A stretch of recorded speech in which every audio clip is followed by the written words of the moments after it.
بسم اللہ الرحمن الرحیم اللہم یا رحمن یا رحیم و یا ارحم الراحمین وصلی علی من ارسلتہ رحمتا للعالمین۔ نہایت ہی واجب الاحترام بزرگان محترم، برادران عزیز، پروردگار عالم نے اس عالم اسباب میں کچھ ایسے اسباب بنائے ہیں جن اسباب کو اسباب قطعیہ کہا جاتا ہے، اسباب یقینیہ کہا جاتا ہے، اور کچھ ایسے اسباب ہیں جن کو اسباب ظنیہ کہا جاتا ہے۔ اسباب قطعیہ اور اسباب یقینیہ پر یقینی طور پر نتائج کا مرتب ہونا لازم ہوتا ہے، اور اسباب ظنیہ پر کبھی نتائج مرتب ہوتے ہیں، کبھی نہیں ہوتے، لیکن بندے کو حکم ہے کہ اسباب کو اختیار کرے۔ حضرت عمر بن عبدالعزیز رحمۃ اللہ علیہ نے اپنے نوجوانوں کو روزگار کے لیے کاروبار کا حکم فرمایا ہے۔ علامہ ابن جوزی رحمۃ اللہ علیہ نے بڑے بڑے عنوان باندھے ہیں اس باب پر کہ نوجوان کو نکما نہیں رہنا چاہیے، کام کرنا چاہیے، تھوڑا کام بھی کرے تو اللہ اس میں برکت عطا فرما دیتے ہیں، لیکن روزگار حلال اختیار کرے۔ اللہ کی زمین خزانوں سے بھری پڑی ہے، آسمان خزانوں سے بھرا پڑا ہے، پروردگار عالم برکت والا رزق عطا فرما دیتے ہیں، بندے کی نسل در نسل اس کو استعمال کرتی ہے، ختم نہیں ہوتا۔ تو آج ہم آپ کی خدمت میں ایک عمل تو پیش کریں گے روزگار کی فراوانی کا۔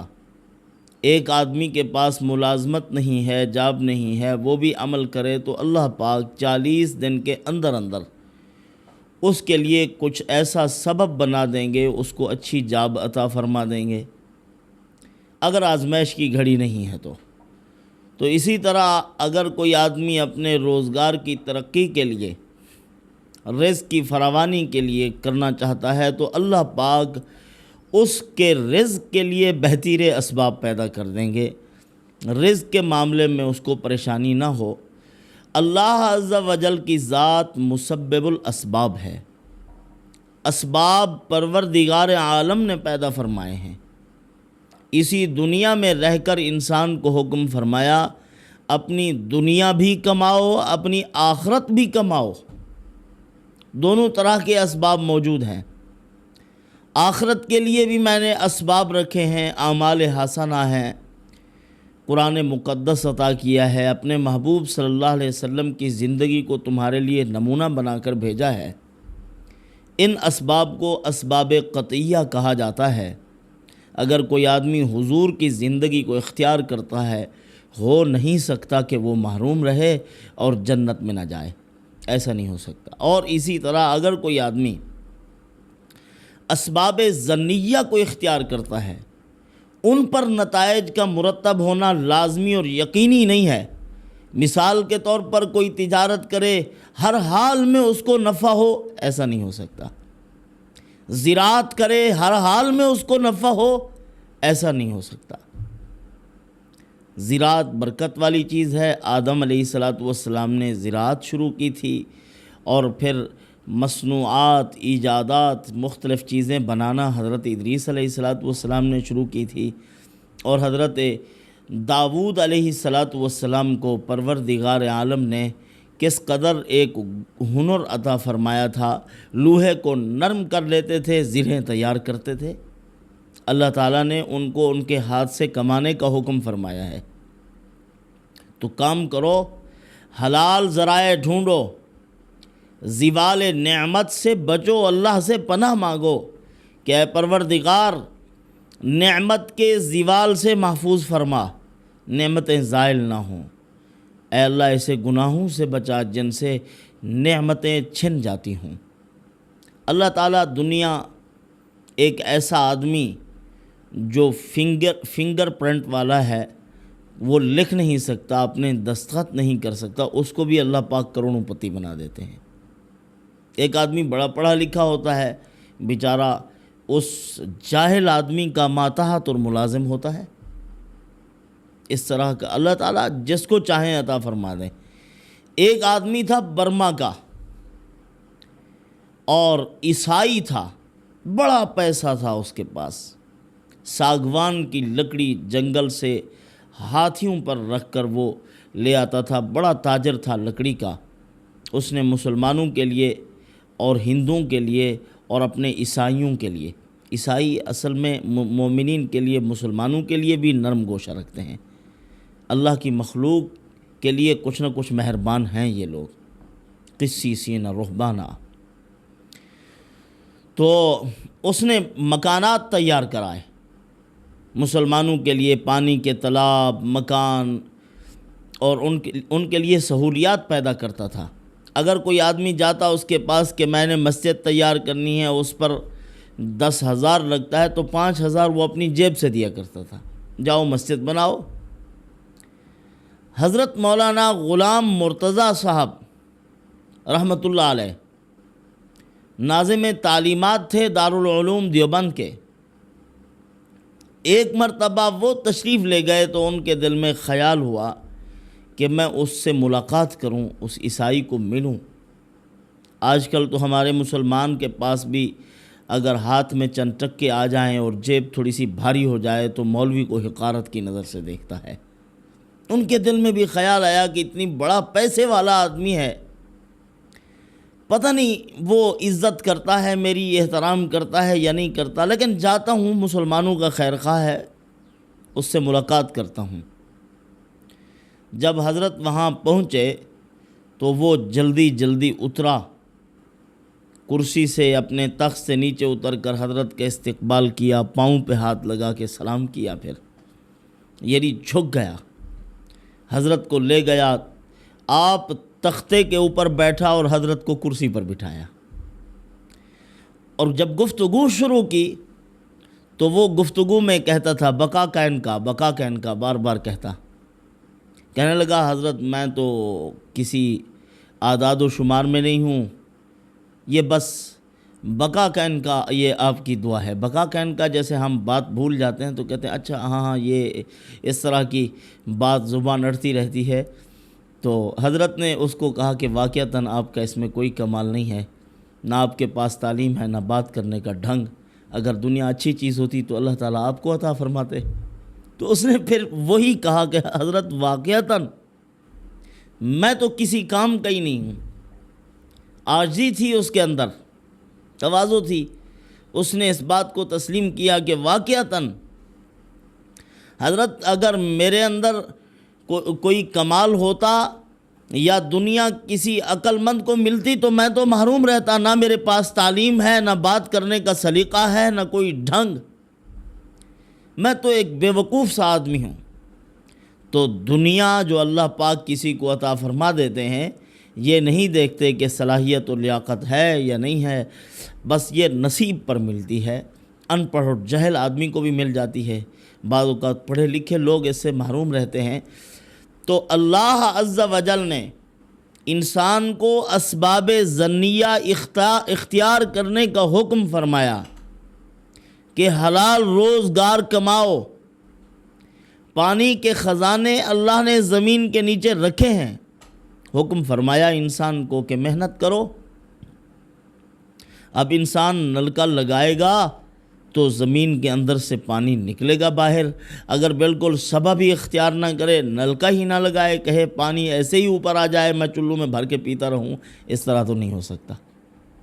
اسباب اختیار کرنے پڑیں گے، اللہ عز و جل سے دعائیں بھی مانگنی پڑیں گی، اس کے لیے دعاؤں کا اہتمام کرنا چاہیے۔ تو بعض اوقات بلا سبب بھی اللہ پاک کسی کو عطا فرما دیتے ہیں، لیکن عموماً قانون یہی ہے کہ اسباب اختیار کرنے پڑیں گے۔ آپ صلی اللہ علیہ وسلم کی تعلیمات بھی یہی ہیں کہ اسباب اختیار کرو، روزگار کے لیے تمہیں سبب اختیار کرنا چاہیے۔ حضرت عمر رضی اللہ تعالیٰ عنہ، حضرت علی رضی اللہ تعالیٰ عنہ، اور اسی طرح خلفائے راشدین سبب اختیار کرنے کا حکم فرمایا کرتے تھے۔ اسی لیے حضرت سیدنا صدیق اکبر رضی اللہ عنہ ایک دن خلیفہ بنے، دوسرے دن کندھے پر چادریں رکھ کر جا رہے ہیں تجارت کے لیے۔ حضرت عمر رضی اللہ عنہ نے فرمایا حضرت نظام خلافت کون سنبھالے گا اگر آپ تجارت کریں گے تو؟ یہاں رہو، سرکاری خزانے سے کچھ آپ کے لیے ہم متعین کر دیتے ہیں، تھوڑا سا متعین کیا جس سے گزر اوقات بمشقت ہو سکے۔ زندگی بھر اللہ کی مخلوق کی خدمت کی ہے، منہج نبوت پر نظام سلطنت کو چلایا ہے۔ ہاں، اس طرح کہ بیوی نے کہا میٹھا کھانے کو دل کر رہا ہے، فرمایا پیسے بچاؤ، اسی میں سے پیسے بچاؤ۔ کچھ دن تک ٹکا ٹکا بچا کر رکھتی رہیں، میٹھا تیار ہو گیا، حضرت نے فرمایا کتنے پیسے بچائے؟ فرمایا اتنے۔ فرمایا معلوم ہوا اتنے پیسے بچ سکتے ہیں، جا کے سرکاری خزانے میں جمع کروا دیے۔ فرمایا آئندہ نہیں دینا، یہ ہماری ضرورت نہیں ہے۔ تو یہ لوگ تھے۔ تو بہرحال ایک تو دعا کرنی چاہیے، دعائیں آگے میں بتاتا ہوں۔ جو دعا ہے 40 دن تک اس عمل کو کریں گے، اللہ عز و جل خصوصی فضل اور کرم فرمائیں گے، روزگار انسان کا آسان کر دیں گے۔ پہلے تو آپ کی خدمت میں ایک دعا پیش کر دوں، مسنون دعا ہے جو رسول اللہ صلی اللہ علیہ وسلم نے اپنی امت کو سکھلائی کہ یہ پڑھو، مصائب سے محفوظ رہو گے، نعمتیں نہیں چھنیں گی، اور اسی طرح عافیت بھی نہیں چھنے گی۔ عافیت چھن جائے، نعمتیں چھن جائیں، اور اسی طرح مختلف قسم کے عذاب سر ہو جائیں، انسان کی زندگی ایک عذاب بن کر رہ جاتی ہے، وہ لمحہ لمحہ مشکل ہو جاتا ہے اس کے لیے۔ جیسے ہمارے ایک بزرگ فرما رہے تھے کہ ایک آدمی کو سانس کی تکلیف ہو گئی، بیچارہ گھڑی کو دیکھتا رہتا تھا اور کہتا تھا، رات کو وہ گھنٹی بجتی تھی اس کی، وہ کہتا تو مجھے تو پتہ نہیں کتنی گھنٹیاں محسوس ہوتی ہیں۔ ایک ایک لمحہ بیچارہ تکیے پر ٹیک لگا کر اوپر یعنی اس کے سوتا تھا، سیدھا نہیں سو سکتا تھا، سانس بند ہو جاتا تھا۔ تو اللہ پاک عافیت نصیب فرمائے۔ تو دعا کیا مانگنی ہے؟ اللہم انی اعوذ بک من زوال نعمتک، اے اللہ میں تیری پناہ چاہتا ہوں زوال نعمت سے۔ یہاں زوال نعمت کہا ہے، ازالہ نعمت نہیں کہا۔ ازالہ نعمت کا کیا مطلب؟ اے اللہ تو نعمتوں کو زائل کر دے گا، یوں نہیں کہا۔ اے اللہ تو نے جو میرے اوپر انعامات کیے ہیں، یہ انعامات تو زائل نہیں کرتا، میں اپنی غلطیوں اور کوتاہیوں کی وجہ سے ان کو زائل کرتا ہوں، لہذا میں تجھ سے پناہ چاہتا ہوں اے پروردگار، تیری پناہ چاہتا ہوں کہ یہ نعمتیں زائل نہ ہوں، میرے گناہوں کی وجہ سے یہ نعمتیں نہ چھنیں۔ اسی کو حضرت ابراہیم علیہ السلام نے فرمایا وَإِذَا مَرِضْتُ فَهُوَ يَشْفِينِ، میں بیمار ہوتا ہوں اللہ پاک شفا عطا فرما دیتے ہیں۔ اب اس کی نسبت اللہ کی طرف نہیں کی کہ اللہ بیمار کرتے ہیں، فرمایا میں بیمار ہو جاتا ہوں، میں بیمار ہوتا ہوں اللہ شفا عطا فرما دیتے ہیں۔ تو ایسی چیزوں کی نسبت انسان اپنی ذات کی طرف کرے، اللہ کی ذات عالی کی طرف نہ کرے، جو ایک کمزوری شمار ہو اور نقص شمار ہو، اور کمالات کی نسبت بندہ اللہ تعالیٰ کی طرف کرے۔ یہ قرآن نے ہمیں ایک ادب کا اسلوب سکھلایا ہے کہ اس طریقے سے ادب ہونا چاہیے۔ اپنے بڑے سے جب بات کر رہے ہو، کمزوریوں کی نسبت اپنی طرف کرو۔ بعض لوگ کہتے ہیں کہ باپ ہو، بڑا بھائی ہو، جو بھی ہو، ماں بھی ہو، جو کچھ بھی ہو جائے، حق بات تو ان کو سنا دینی چاہیے۔ اس طرح نہیں، حق بات نہیں سنانی چاہیے۔ حق بات سنانے کا ایک ادب ہے۔ اگر کمزوری آ رہی ہے نسبت اپنی طرف، کمال آ رہا ہے نسبت ابا کی طرف کرو۔ زوال نعمت کا کیا مطلب؟ رات کو سویا، صبح کو اٹھا گردے فیل ہو گئے، اب گردے کام نہیں کر رہے۔ مالدار ہو کر رات کو سویا، صبح کو اٹھا کوئی مالی نقصان ہو گیا، نعمتیں چھن گئی۔ اسی طرح ظاہری نعمتیں بھی، باطنی نعمتیں بھی بعض اوقات چھن جاتی ہیں۔ تقوی کی نعمت حاصل ہے، آنکھ کا تقوی ہے بری نظر سے بچے، کان کا تقوی ہے بری باتیں نہ سنے، میوزک نہ سنے، زبان کا تقویٰ ہے کہ کسی کی غیبت نہ کرے۔ اب جہاز پر سفر کر رہا ہے، وہاں عورت آ گئی تو اس کو دیکھنے بیٹھ گیا، آنکھ کا تقویٰ ختم۔ غیبت کر لی کسی کی، زبان کا تقویٰ ختم ہو گیا کہ اے اللہ یہ جو باطنی نعمتیں آپ نے عطا کر رکھی ہیں، ان باطنی نعمتوں کے زوال سے بھی آپ کی پناہ چاہتا ہوں۔ ظاہری نعمتیں، دولت ہے، مالداری ہے، وجاہت ہے، شہرت ہے، اے اللہ صحت ہے، ان ساری نعمتوں کی حفاظت چاہتا ہوں، وہ محفوظ رہیں، اور اسی طرح باطنی نعمتیں بھی محفوظ رہیں۔ تو اللہ تعالیٰ سے یہ دعا کرے۔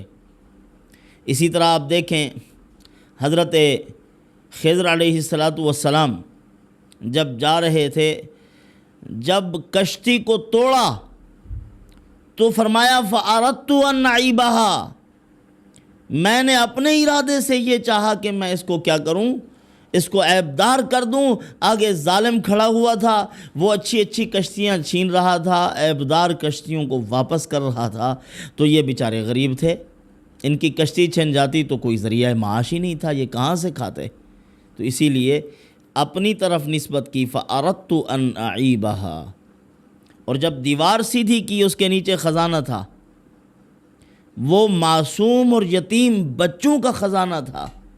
اللہ اس خزانے کی حفاظت فرما رہے تھے کہ یہ بچے جب بڑے ہوں گے تو ان کو خزانہ عطا کروں گا، مال کی قدر بھی تو آئے دل میں، ایسا نہ ہو کہ یہ لاؤبالی کی عمر میں پیسے کو ضائع کر دیں، ان کو پیسے کی قدر کا پتہ نہیں ہے۔ کچھ خود کمائیں گے، پتہ چلے گا کہ پیسہ کتنی قیمتی ہوتا ہے۔ اسی لیے جو پیدائشی ملک صاحب ہوتے ہیں، خان صاحب ہوتے ہیں، پیدائشی بادشاہ ہوتے ہیں، ان کو پیسے کی قدر و قیمت کا کوئی علم نہیں ہوتا۔ تو اسی لیے حضرت خضر علیہ السلام نے دیوار کو سیدھا کر دیا۔ آگے کیا فرمایا؟ نسبت اللہ کی طرف کر دی، کمال ہے۔ فَأَرَادَ رَبُّكَ أَن يَبْلُغَا أَشُدَّهُمَا وَيَسْتَخْرِجَا كَنْزَهُمَا، یہ بڑے ہو جائیں گے، اپنے خزانے کو نکالیں گے۔ مفسرین نے لکھا ہے وَكَانَ أَبَا السَّابِعَ، اور ایک روایت میں ہے وَكَانَ أَبَا الْعَاشِرِ، وَكَانَ أَبُوهُمَا صَالِحًا، جو کہا گیا ان کا ابا بڑا نیک تھا، وہ 7واں باپ بنتا تھا یا 10واں باپ۔ کس قدر باوفا ذات ہے اللہ رب العزت کی کہ ایک وفادار بندے کی 7 پشتوں تک یا 10 پشتوں تک اللہ پالتے ہیں۔ آج ہم حرص و ہوس میں ہیں کہ پیسہ آ جائے، ہماری نسلیں پلیں گی، پیسے سے نہیں پلتی، اللہ پالتے ہیں۔ وَهُوَ يَتَوَلَّى الصَّالِحِينَ، اگر نیک بناؤ گے، نیکوکاروں کے سربراہ اللہ پاک خود ہیں، آپ کو بھی پالیں گے، آپ کی اولاد کو بھی پالیں گے۔ پروردگار عالم آپ کو اچھی زندگی عطا کریں گے۔ یہ ذلت سے بھری ہوئی زندگی بھی کوئی زندگی ہے، یہ تو درندگی ہے۔ اصل زندگی وہی ہے جو دل کا سکون حاصل ہو جائے۔ ایک آدمی نے حضرت امام احمد ابن حنبل رحمۃ اللہ علیہ سے پوچھا، حضرت قلبی اطمینان کس چیز سے حاصل ہوتا ہے؟ حضرت نے فرمایا رزق حلال سے۔ پھر وہ ایک اور اللہ والے کے پاس گیا کہ حضرت اطمینان قلب، سکون کیسے حاصل ہوتا ہے؟ انہوں نے فرمایا الا بذکر اللہ تطمئن القلوب، اطمینان قلب جو ہے وہ اللہ کے ذکر سے حاصل ہوتا ہے۔ پھر حضرت بشر حافی رحمۃ اللہ علیہ کے پاس گیا، انہوں نے بھی فرمایا کہ الا بذکر اللہ تطمئن القلوب۔ تو پھر اس نے کہا کہ میں نے امام احمد ابن حنبل سے پوچھا ہے، تو انہوں نے تو فرمایا رزق حلال ہے۔ تو انہوں نے فرمایا کہ امام احمد ابن حنبل کی بات ٹھیک ہے، بات ٹھیک ہے، بات ٹھیک ہے، بنیاد تو رزق حلال ہے۔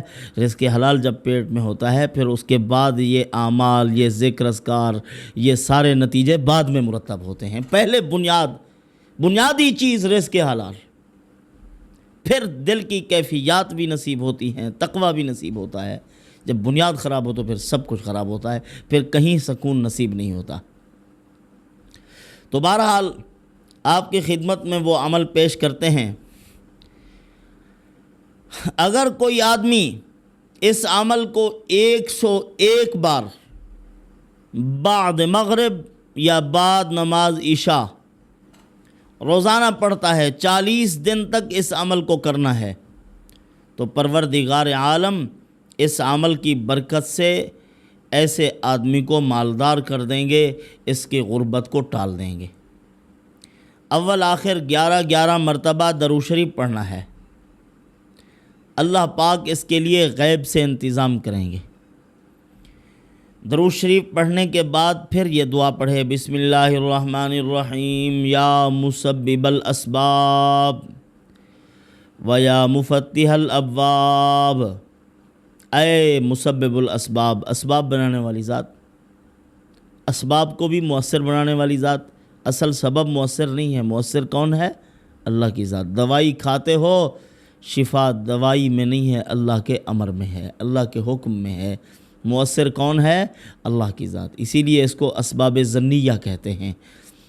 کاروبار کرتے ہو، اس میں نفع ڈالنے والی ذات اللہ کی ذات ہے، اور اسی طرح کوئی بھی کام کر رہے ہو، پروردگار عالم مؤثر ہیں۔ مؤثر کس کو سمجھو؟ اللہ کی ذات کو۔ بسم اللہ الرحمن الرحیم، یا مسبب الاسباب ویا مفتح الابواب ویا مقلب القلوب ویا خالق الابصار ویا دلیل المتحجرین ارشدنی ویا غیاث المستغیثین اغثنی، توکلت علیک یا رب وافوض امری الی اللہ، ان اللہ بصیر بالعباد، لا حول ولا قوة الا باللہ العلی العظیم، بحق ایاک نعبد و ایاک نستعین۔ یہ دعا ہے، یہ دعا بہت مؤثر اور مجرب ہے، اللہ والوں کا تجربہ ہے۔ جو اس کو پڑھتا ہے اللہ پاک اس کو ہر اعتبار سے رزق کی فراوانی نصیب فرماتے ہیں۔ والسلام وما علینا الا البلاغ۔